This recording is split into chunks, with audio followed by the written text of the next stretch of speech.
We've got struggling top prospects. We've got closers on the verge of losing their job. And what are we to do with these players? We've got 10 names that you need to consider dropping on today's action-packed episode of Locked On Fantasy Baseball.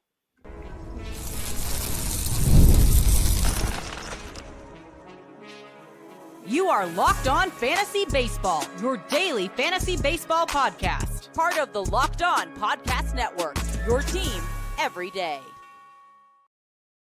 Hello, fantasy baseball fanatics, and welcome to the Locked On Fantasy Baseball podcast, brought to you by the Locked On Podcast Network, your team every day. As always, we're your number one source of fantasy baseball knowledge, and thank you for making us your first listen each and every day. I'm your host, Dominic Martino, here as always with my brother, Matthew Ahne. And if you're watching on YouTube and you haven't already, hit that little bell below. It's going to subscribe you to the channel and give you a notification every time we drop a new episode. Or if you're listening on the audio side of things on a platform like Apple or Spotify that allows 5-star ratings and reviews, we would truly appreciate it if you could do that for us as well. And lastly, but most important to Matt and I and you guys, give us a chance on the Insider's Track. When you join us on the Insider's Track, you're going to get exclusive access to so much more than we could offer in these 30-minute episodes, including prospect call-up alerts that are going to go right to your phone through text message notifications. And we're going to, when we do our waiver wire ranking episodes, we're going to rank those guys for you and give you a little bit extra detail on those. And this episode is brought to you by Amazon Fire TV Stick 4K. Turn any TV into your Xbox. No console needed. Head to Amazon.com/Fire TV Locked On to learn more. And Matt, this time of year it gets tough, for us fantasy baseball owners. We're over a month in. You got to start making those tough decisions on guys to cut. So today, as I said, we lined up 10 names, that are on, the drop it like a Tato meter, and we're going to discuss them. So Matt, who do we got up first today? All right, this one is pretty controversial. Somebody that we actually drafted up pretty high. And, somebody I'm still high on, and I don't think I'm ready to drop or move on yet. And it's Dylan Cruz of the Washington, I was going to say Commanders. Still got football in the brain sometimes, but it's Washington Nationals. But, here's the deal, right? So he had a rough start to the beginning of April. The last 2 weeks of April turned it on. He was absolutely incredible. In that time, he really put on most of his counting stats. And that is the part that I like. But one thing I still see, even though he's not putting up the batting average numbers, is the counting stats are still there. Right? Even this last week, which is putrid in terms of batting average, he's hitting a .83 over the last 7 days. He still has 3 runs, a rib, and 3 stolen bases. It's not atrocious. It's not unusable. He's just literally obliterating your average category. Don't get me wrong. And if in points leagues, he's horrific for you. But the week before that, 4 runs, a bomb, a rib, and batting about 212. Again, there's certain stats that are still filling it. You're not starting him every day, but still. But prior to that, the 2 weeks prior to that, he was going off. So it's these rookie kind of ebbs and flows, peaks and valleys you're going to experience with Dylan Cruz. I'm at a 4, right? If I'm in a really, really shallow league, I'm in an 8-man league, I'll make that move if I'm really desperate. Hey, look, you got 6 guys on the IL, and obviously Dylan Cruz is not performing. Yeah, let's move on. You don't have the luxury of waiting for him unless you had an incredible draft. But I'm in a 12-man league. Dylan Cruz is staying on my team. I drafted him as a top 40 outfielder. You had to pay the price to get him. And there's upside still, and it's not like he's absolutely unusable. He's still contributing in stolen bases. He's still contributing in runs. And he still has 4 home runs on the season. That's not bad. The batting average just needs to kick in. There is a world where he turns it around the next week, and then you're all like, oh my God, why did I drop him? And he completely bites you in the butt. This is the problem with rookies. You just don't know really how to handle them, what the future outcome is going to be. Look, you're going to bet on the talent, you're going to bet on the prospect pedigree, and you're going to be patient with a guy like him because you've seen it in the minors, and a guy like him that gets into the top 6 prospects normally pan out. It might be just a different, what do you call it? A different path. It might take him a little bit longer. So I'm being patient a little bit longer. We're still having this conversation by the end of May. It's a different conversation entirely. But right now, today, at May 8th, I'm still going to be patient. Matt, that's actually a really solid breakdown on Cruz. I'm probably a little bit more pessimistic than you are. I'd probably say a 5.5 on the drop it like a Tato meter for Cruz. But you broke it down well. It's really going to be only in your shallow leagues. A 12-man, it's really tough to cut a guy like Cruz, as Matt mentioned, the prospect pedigree. The only thing for me is so far, so we have 66 games in the bigs. He hasn't really shown us much of anything. Yeah, the speed's been good. The runs have been all right. He had that really good stretch in cores. And, I'll say this. I had him in a really, really shallow league, one of my home leagues. Dropped him, picked him back up after that good stretch in cores. He went 3 for 5 on April 19th with 2 homers. And then the April 20th, he went 2 for 8 with 2 steals in the doubleheader against Colorado. Hasn't really done too much other than that. Otherwise, the steals category, steals have been nice. It's just tough to hold a guy like Dylan Cruz in a shallower format right now where you can jump in, brother. Of course. Sorry, no. Everything you're saying is legit. And yes, it was a nice little stretch in Colorado, but it still carried on after they left. But also, too, I didn't even break down the underlying stats. His average exit velocity sitting at 90. He's barreling 13.5% of the time. And, even the hard contact, it's not in a red category yet on Baseball Savant, but it's right under it. It's 40% of the time. Look, those are things that are kind of indicating that there's fuel left in that tank that he could turn it around. He has to stop chasing and stop trying to get that rhythm. Once things click, we're going to start seeing these things become a little bit more consistent. Well, I fully agree with pretty much everything you said there. I just have to see him start hitting big league pitching because he just really hasn't done much other than, in that Colorado series. And then he had a couple of games against the Mets, but other than that, really hasn't done much of anything that steal bases. So no shallow leagues. I think it's time to cut him, get rid of him. Mm-hmm. You could probably still pick him back up in those shallow leagues. And Matt mentioned the good underlying stuff. Pretty much everything else is pointing the other direction. I think good take probably till the end of May is a good line. After that, though, if he's not done anything, I think it's going to be safe to cut bait. But let's move on to this next guy, another former top prospect that's underperforming. Let's talk about Jason Dominguez of the New York Yankees. And it's just been a tough start. His first 104 at-bats, 17 runs, 2 homers, 12 RBIs, 3 steals, 231 batting average. And it's just been a real struggle. Same thing that applies with Cruz applies to Dominguez pretty much in the sense of it's tough to cut a former top prospect this early. He has been sitting a bit. It looks like they're platooning him a little bit. It's tough, man. It's just getting tough to hold on to guys like this in the shallower formats. I do want to preface this. I don't think either one of us said it. In keeper leagues, guys like Cruz and Dominguez, you're obviously not cutting at all. It's a 0 on the drop. It's like a auto meter for Cruz and Dominguez in a dynasty league. But in those redraft leagues, man, it's really tough to sit back while guys are breaking out on the waiver wire and you're missing out because you're holding on to Dominguez and Cruz. I'll even move Dominguez up to a 6 because at least Cruz you're getting some steals, you're getting some runs. With Jason Dominguez, man, he's not really giving you too much of anything right now. It's just really tough to hold on to him, even though he's a former top prospect. He's got power, he's got speed. It's just not showing yet. And like I said, probably a 6. Same thing. Cruz, shallower leagues, we're gonna drop them. Deeper leagues, we're gonna hold. I think the end of May is a great line, as Matt mentioned, for these young prospects that were very high end coming into the year. So yeah, like I said, probably about a 6 right now for Jason Dominguez on the drop it like a title meter for me. So me right now, I'm gonna say this at least for Dominguez, I'm probably more of what do you call it? Of about an 8. The reason, honestly, reason being is you look at it like this, right? Dominguez really hasn't shown much. Like, there's no excuse of the TJ with the zap of power. We're 2 years removed. He got that done at the end of 2023. He's well past the 18 months for a hitter where you could see the power drop, where like you saw with the Bryce Harper, where like just things weren't adding up. No, we've seen 0 production. He's not making contact to the ball. I in a very shallow league, he already should have been off your roster after 2 weeks, especially for the draft price. But now we're in May, and we're at May 8th. It's not even like we're in the first week of May. He is not doing anything. It's not like Dylan Cruz, who didn't already have a shot and get everybody excited. Like Dominguez literally had a brilliance and literally showed out and then had this injury. He's had all of spring and all of this to really lead up. They didn't even want to play him last year throughout the playoffs because something is off. And now you're seeing it reflect here. He's already being platooned, which tells you Boone sees something wrong, even though I don't like Boone. It's a whole nother story. Jason Dominguez, I think, just literally something's not right. I could totally see in another 2 weeks he might be sent down. That there's a possibility. Whereas I think Cruz at least it does not have a shot of being sent down. Whereas Dominguez, there's a world and a way because they're already platooning him. They already didn't care that he was on the roster going to the playoffs last year. What's stopping them from sending him down? Honestly, MoveOn.com is really where I'm at with Jason. So, Dom, if you have nothing to add, I'm gonna bring us right into the break.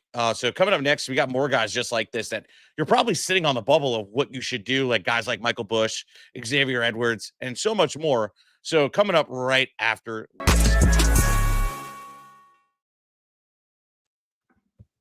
I got it. Let's be real.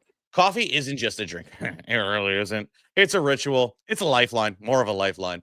The thing is getting thing that gets you half asleep to fully functional, which God, I got kids, you know that's true. And it's essential. Why settle for anything less than amazing? That's why Trade Coffee comes in. Trade is the number one coffee destination in US, delivering fresh, incredible coffee from over 50 of the country's top rosters. I mean roasters. I apologize. Whether it's cold brew fan or you're a pour it over, it's just you got everything, every kind of flavor you're gonna love. The coffee is fresh, smells amazing, and honestly, it ruins grocery store coffee for me in the best way, and it ruins other brands for me too. Because why would I want to go out? I love their prices. They're super comparable to the grocery store brands, but the flavor is a whole different level. Right now, Trade is exclusively offering our customers 50% off your first month's trial at drinktrade.com/lockedonmlb. That's trad.com/lockedonmlb for 50% off your first month trial. drinktrade.com/lockedonmlb. Did you know that Fire TV is also an Xbox? This is game changing. Turn any TV into your gaming entertainment hub with Fire TV Stick 4K devices. No console required. Just grab your paired controller and subscribe or sign into your Xbox Game Pass Unlimited with EA Play included, and you're ready to play. Dive into hundreds of premium titles from EA Sports College Football 25 to Call of Duty Black Ops 6, which, wow, I feel old. It's 6. And, as easily as you stream your favorite shows, it's just amazing. It's gaming made simple. And it's all on your Amazon Fire TV. The latest technology for elevating playing with Wi-Fi 6E6 and auto low latency mode advanced technology. Fire TV Stick 4K delivers smoother, more responsive gameplay with lightning fast speed. You need to stay competitive. Endless entertainment with 4K streaming. Watch more than over 1.5 million movies and TV episodes from your favorite subscribed services like Netflix, Prime, of course, Disney Plus, Max, and more. Head to Amazon.com/Fire TV Locked On to get started. Xbox Game Pass Ultimate subscription and complete controller required. Available on select devices, including Fire TV Stick 4K, second gen, Fire TV Stick 4K Max, first and second gen, and the Cube, of course, the Fire TV Cube third gen. Amazon Fire TV taking it to a whole nother level with Xbox. And all right, Dom, that was a lot. So, bro, do me a favor, take it away. I can't. Of course, brother. I got you. Let's talk about this next guy. It is Michael Busch of the Chicago Cubs. Very interesting because Busch started off the year like a house on fire and has just cooled off quite a bit of late. The thing with Michael Busch is I want him to be really good. Has the prospect pedigree, did very well in the minors, always hit for a little bit of batting average, a little bit of pop. But he's another prospect that has had a hard time adjusting to the bigs on like a daily basis, right? We've seen these hot stretches from him, last year. We've seen it this year at the beginning of the year. It's just the consistency. And, as I dig deeper into, Michael Busch's stats and the underlying stuff, I see one thing that bothers me a lot. He's had a lot of trouble with the fastball in the bigs. This year, he's hitting 224 against the fastball. Last year, he had 251 against it. And in 2023, in his short stint, he hit 118 against the fastball. And if you can't hit the fastball in the bigs, that you're going to have a real hard time, putting up a decent batting average and all of the fun stuff that comes along with it, right? And Michael Busch's thing is he's not super fast. The power's not going to blow you away. So if he's not going to give us a strong batting average like he did in the minors, it's going to be an interesting case here with Michael Busch. As of right now, I'd probably put him at around a 5. I kind of want to wait and see where this thing goes with him. He's, like I said, he's shown the hot stretches before. But if he doesn't figure it out, don't forget he's 27 years old. He's getting a little bit older now. It's not like he's 23, 24 anymore. So this is kind of going to be that make or break year in my eyes for Michael Busch. If he can't, get us on track with a nice 265, 25 homer, good counting stat kind of year, then I don't know. But like I said, probably about a 5 as of right now. I'm keeping my eye on him to see if he's going to be able to, get out of the spunk that he's been in for about the last 2 weeks, maybe a little bit longer than that. But he does have the pedigree where he can be a very productive player for fantasy. Like I said, 5 on the drop, but like a Tato meter, I kind of want to wait and see a little bit more. But Michael Busch, another guy, that end of May comes around and we're making tough decisions around that point. Right now, we're thinking about those tough decisions we're going to have to make, and the execution is possibly coming soon. Yeah, so I mean, you said something right, and I'm not saying you're bad takes, and I'm not saying like you didn't say anything right, but it's more of like, hey, this is a make or break it year. Like that was the most thing I resonated out of your whole take. But the one thing we got to remember too is even though he's 27, he got Dodgered. He couldn't outplay the guys that were on the Dodgers, but not a lot of guys can. And usually when they leave the Dodgers, there's an opportunity, and they're usually pretty half decent.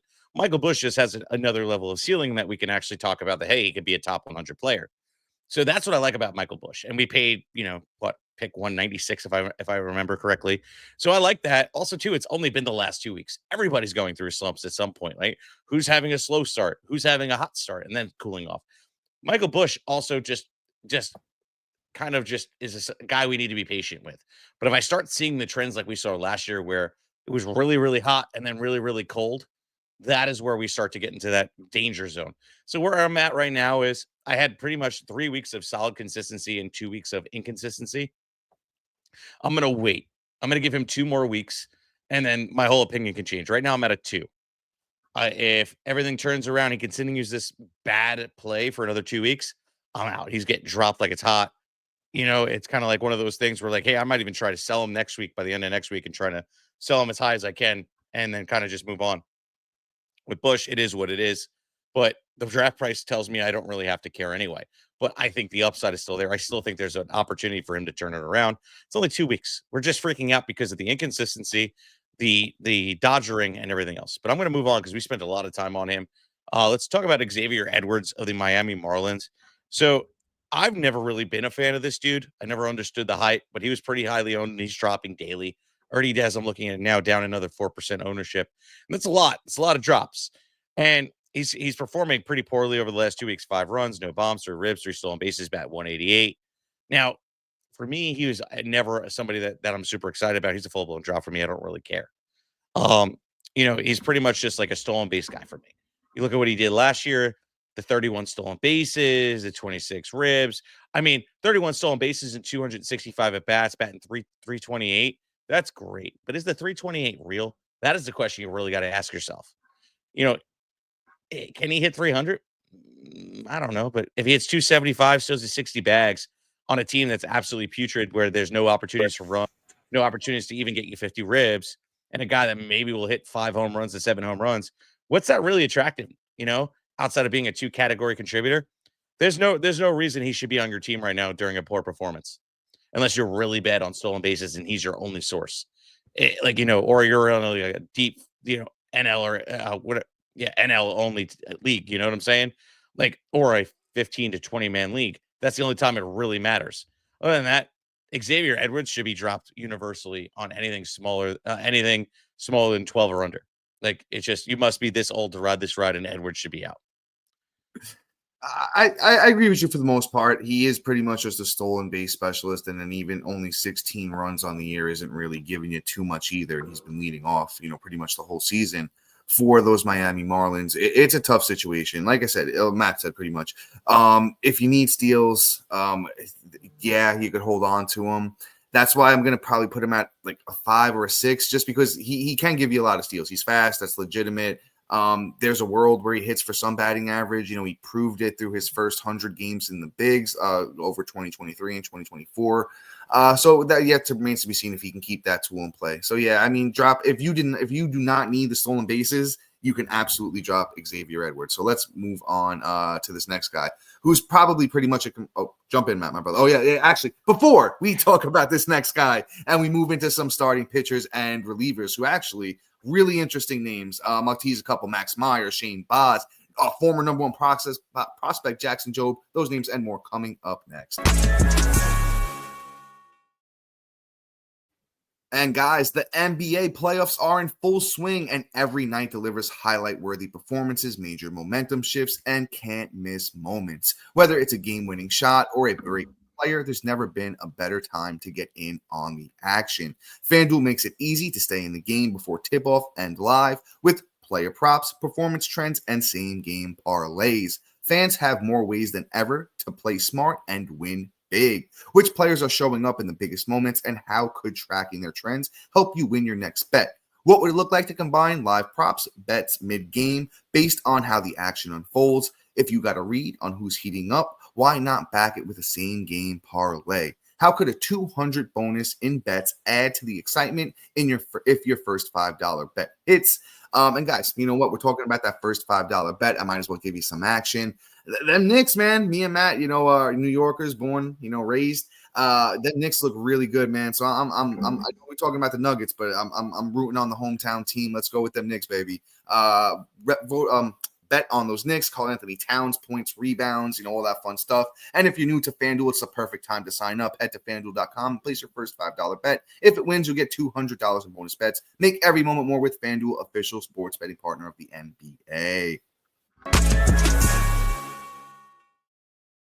And folks, you got to join us on the Insider Track, man. Link is in the bio. If you need a little bit of extra, that Matt and I are putting out there to help get you over the top and help you win your fantasy league, the Insider Track is the place to be. When you join, you're going to get instant access to Matt and I ask us all your fantasy questions about your team, what you need. You're going to get our waiver wire rankings, tell you how to prioritize those guys we're talking about, a little bit extra on those. And my favorite part personally is those prospect call-ups. You're going to get them faster than anywhere else in the industry. And join us on the Insider Track for all of that. Link is in the bio. Matt, like we said, let's keep it pushing. I think this next guy is going to be pretty short and sweet. It's Noelvi Marte of those Cincinnati Reds, and he went down with the injury. If you haven't heard already, pretty much drop it like it's hot. It's an oblique issue, grade 2. I don't think he's going to come back by May 15th. And like I said, if you don't have the IL spot, it's a pretty much flat-out drop. I know Marte's been really good, 294 batting average through his 19 games with 3 homers, 4 steals, 17 RBIs. Been fantastic. But if you don't have that IL spot, unfortunately, he's a drop because this could be a month, maybe more long-term injury. We'll keep you posted, on how he's doing on his return because he's definitely going to be a stash at some point. But for now, drop it like it's hot. Yeah, I mean, so it was really enticing. It was a fun, week and a half. But, he's not worth holding. Look, I mean, in a dynasty league, this isn't even a question. Just move on, skip to the next one. But in redraft, in a keeper league where you're not keeping your whole team, move on.com. I don't even care. He's a nobody. You'll pick him up in a couple weeks when he shows up on a stash episode. But anyway, let's move on. Let's talk about Max Myers, another guy on the Miami Marlins. So he's one that is interesting. His last couple starts have been a little rough. When it got shelled for 9 ERA through 5 with no Ks, got shelled for an 11.25 ERA against Seattle with 6 Ks. But then he turns around against Cincinnati, Cincinnati is no schlep, especially with, before Myers decided, my oblique sucks. 14 Ks through 6, no earned runs and a win and a .83 whip. Every start before his last 2 are kind of just like, okay, cool. But he's going out against today, as you're listening, the Chicago White Sox. I'm holding on for that start because the only person you got to get through in that lineup is Luis Robert. Yes, he's hitting the ball around now, but still not somebody that's going to scare me away from getting somebody out there because the rest of the team's schleps. And quite honestly, everything is telling me in my gut that I need to hang on to it. Plus, you look at the underlying stats. He's whiffing guys 31.1% of the time. He's creating strikeouts 28% of the time, producing ground balls at a really great rip at 53.8% of the time. Breaking balls, getting some great speed, getting some great movements. So is his off speed. His fastball is the biggest issue. It's flat as hell. And that's the one thing I really don't like, but hopefully he can get that right because his fastball still sits at 94 miles an hour, 95 miles per hour on average. It's pretty great on that. But it's getting hit at a 355 rip, and even the expected batting average on that's bad. But luckily, he leans more on his slider than his fastball, 37.4% of the time. Fastball is getting hit, thrown about 21% of the time, hoping it creates some movement. And the other pitchers are doing just fine. So just that fastball gets that correction, which he did have a nasty, what do you call it? Fastball when he got the call up before he got the TJ. It feels like an STD at the end of the day because he got the TJ. But, Max Meyer actually did have a good pitch there, and it just kind of just hasn't been the same since it. But I think there's time that it can still work itself out. So let's see what happens. I'm not dropping Max Meyer only in 8-man leagues is he droppable at this point. 2 bad starts don't scare me off. Yeah, Matt, he's a 1 on the drop of like a title meter for me. Maybe in an 8-man league if your waiver wire is like tremendously good, you could think about it. But otherwise, you said it's just his fastball, and his fastball's always been kind of flat. It's never really been his money maker, But Max Meyer, if you're not familiar with him, he was a top 5 pitching prospect as little as like 2 or 3 years ago before the injuries and everything. Yeah, exactly. So this kid is really, really good. Through his first 5 starts, he had 4 quality starts. And the only reason the other one wasn't a quality start was because he only pitched 5.2 innings. He just needed that one more out, would have been a quality start. So this kid, Max Meyer, has been really, really good so far. Don't let these 2 bad starts, throw you off a track of a really good young starting pitcher. And I want to preface this too. Max Meyer is only 65% owned on Yahoo. That needs to be 85, 90, to be honest with you. I know this White Sox start, is going to be really, really good. And, he's going to be blowing up. So add him while you can, please. Let's move on to this next guy, possibly losing his job. It's Ryan Pressly of the Chicago Cubs. And man, wow, what a bad start to the season for him. 13 innings, only 5 strikeouts, 7.62 ERA, 1.92 whip. I mean, boy, it's just been tough for Pressly this year, man. Honestly, once they announced that he's lost the job, I'd drop him as fast as anyone's ever been dropped. It's just not looking really good. I'd look probably towards maybe Porter Hodge. He hasn't been great, but he does have a save on the year, 4.50 ERA, 1.38 whip. He hasn't been fantastic either. Not super familiar. I'll just throw it out there. Not super familiar with everybody in the Cubs bullpen. They might have a better option back there. You know what? We have our must-add episode coming soon. We might have that guy on the episodes potentially. But with Pressly, like I said, as soon as the word comes out that his job is gone, he is off my roster.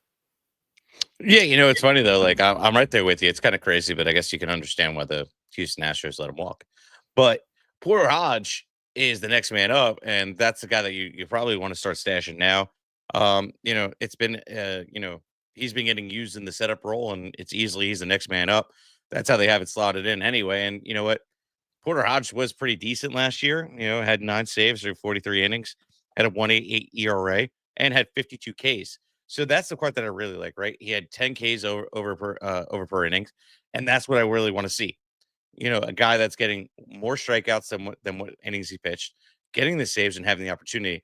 And quite honestly, the way the Cubbies are playing right now, this is a huge opportunity. I might be stashing Hodge after this episode just to see if Pressly can't make it out of the weekend, which is a strong case. Yeah, he got the bag, but it ain't that big. Baseball is a flash in a pan for like what 12 million a year is what I think Pressly's contract is. So nobody really cares. He's just old news at this point. So let's move on. Let's talk about Shane Baz of the Tampa Bay Rays.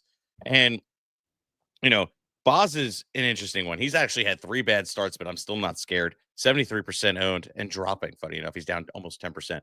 But, I mean, look, he got shelled out by the Phillies at home, which is probably probably a better hitting park than hitting in Citizens Bank Park. So, yeah, they shelled him. And they did it actually classy, too. It wasn't like, okay, he gave up a lot of home runs and they raked.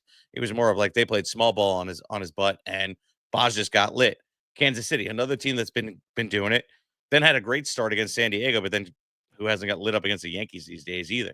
So, like, other than that, he's shelled Pittsburgh, Angels, Boston, and San Diego. Boston and San Diego are no schleps. They're just not top end matchups either. So I look at Baz and I'm like, okay, cool. I see 11 games, 11 strikeouts. I see 10 strikeouts. I see 6 strikeouts. I see 6 strikeouts. I'm not dropping him. Only in really, really shallow leagues. I'm talking lower than 8. And if you're playing in a lower than 8 league, then it is what it is. That waiver wire probably has like Framber Valdez on the freaking on the waiver wires. So like it is what it is.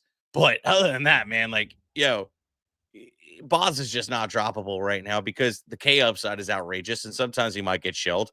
But like, look how long everybody's carried like Edward Cabrera and things like that. A guy that we know is just a loose cannon with his arm, and you don't really know where that ball's going. Shane Boz at least has the control. He's just working himself back from injury. This is his first really true year. So be patient with Boz, and we've already seen flashes in the pan of what he could be. I'm being patient. I'm rocking and rolling with Boz for at least another couple weeks. Yeah, man, we're on the same page here with Boz. It's an interesting case because he's been so good and so bad at the same time. Even when you look at the underlying stuff, it just leaves an interesting case. And I'll say this: Boz had a really bad spring training too. It was 9 innings and 9.64 ERA over 3 starts. Had 5 strikeouts. The whip was horrible. If he's just trending back in that direction, I'm keeping my eye on him. Like I said, he's not really droppable. Maybe, like we said, 8-man league. If there's great options on your waiver wire, sure, go ahead. But I want to see Boz right the ship, and I want to see him get back on track because 3 of his last 4 have not even just been bad. They've been atrocious.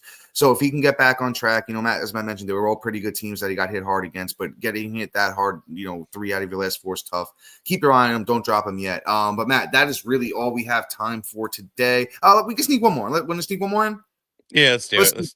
Let's speak one more. Let's talk about Jackson Jobe real quick. Because he's been just as bad, if not worse, than Boz of late. Former, pretty much number 1 overall pitching prospect coming into the year, with Painter being down. It's a 4.88 ERA, a 1.48 whip, only 1 quality start, 27 innings, only 20 strikeouts. I've made the unfortunate decision to drop Jobe in a couple of redraft leagues. Keeper, he's definitely a hold. Dynasty, hold him.